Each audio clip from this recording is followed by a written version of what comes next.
Apex Instruments encourages you to use or perform any maintenance on this equipment safely.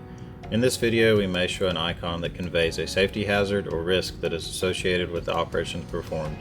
Be mindful of inherent hazards such as pinch points, sharp objects, or shock injuries. Hey, I'm Joe Thompson with Apex Instruments Technical Service Group.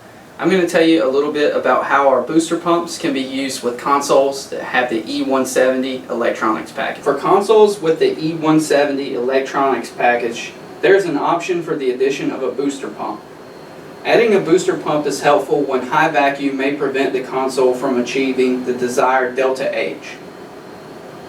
Adding a booster pump is also helpful when calibrating the console's DGM and achieving critical vacuum with smaller orifices. Using a size 73 critical orifice, I'm going to show you the vacuum with the console's internal dual diaphragm pump.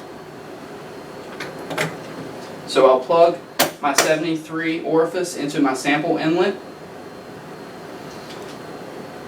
I will then turn on the pump power switch and max out the coarse and fine valves to achieve maximum flow.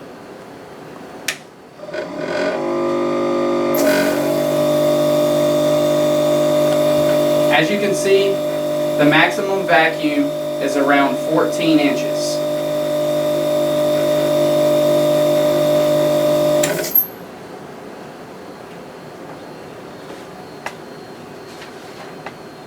Now, let's see what we get by adding the booster pump.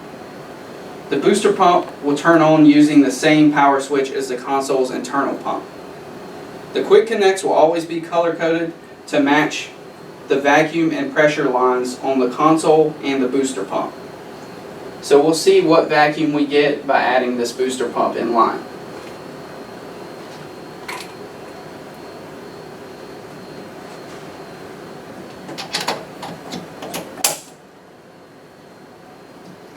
So we'll match pressure to pressure and vacuum to vacuum. And then we'll plug in our booster pump power supply into our pump power supply outlet on the console. I'll then turn on the pump and max out the coarse and fine valves to achieve maximum flow.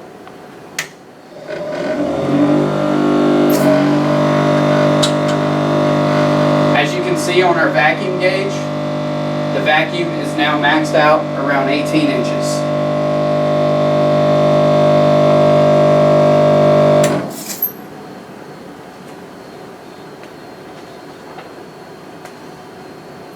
We currently offer booster pumps in the model EI-838 dual diaphragm pumps.